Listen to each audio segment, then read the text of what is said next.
And before we go today, time for some reaction from a Chinese cartoonist to the rise in illegal cabs as winter weather approaches. Our cartoonist today is called Dongbei Essen for some reason. This comes from chncomic.com, a comic aggregation site, and it's actually got a title which is whether you or not you get into the car isn't really up to you. If we look at the picture here, we can see a typical winter scene, snow being drifted by the wind, somebody wrapped up there with a suitcase heading off somewhere. Little snowman on the right, just to emphasise that it's winter. Now, the door into that van or taxi is in the shape of a Y with double line through it. It's the sign of yen. It represents money. The driver doesn't look a particularly nice character, and he is saying, "Snow drifts, wind, you've no choice," or "it's not up to you whether or not you get in." In general, as bad weather approaches for the winter, particularly in the northern parts of China, the appearance of illegal cabs at this time of year increases.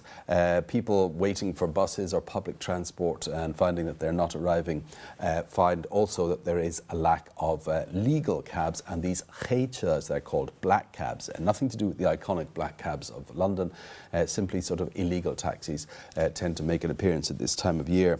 The case highlighted by the cartoonist here mentions a story from xinhuanet.com, and that is in the city of Harbin in the very far north, just south of Siberia, where temperatures get very, very low. And it says there's a huge increase in the need for taxis at this time of year. There aren't enough taxis to do it, so these black cabs come in and fill in the niche.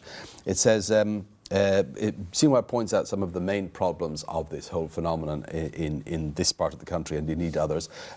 First of all, it says there are higher prices. You have to pay more because there's no fixed price, and you don't really have much bargaining power if there's no other way of travelling and it's very cold. You get no receipts, of course, from the taxi driver. They're not subject to regulations as official taxis are, so the rules book goes out the window. Drivers, it says, are untrained, and the safety of the car and whether or not it's maintained cannot be sure. There's no guarantee of that. And drivers are essentially unidentifiable, and that means that if they commit some sort of crime, and it could be extortion or it could be even violence or theft of some sort, you can't be sure who you're dealing with.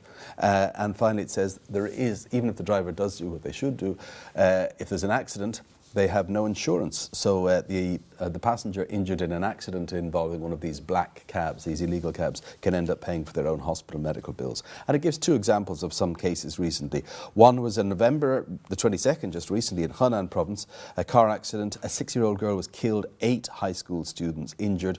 Reportedly, it was one of these black illegal taxis.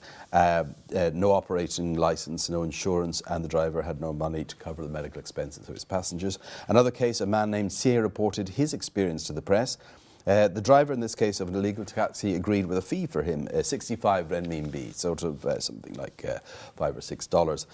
The car stopped in a remote area, and the driver asked for an extra 50 renminbi, he said, to cover a toll fee. And he said if the passenger, Mr. Xie, didn't pay up, he would leave him out in the middle of the cold there. He felt threatened, and he paid up. An example of what can happen in those black taxis. Well, that is the reaction of that cartoonist, Dongbei Essen, to the rise of the illegal cabs, a regular phenomenon in China at this time of year in the colder northern parts of the country.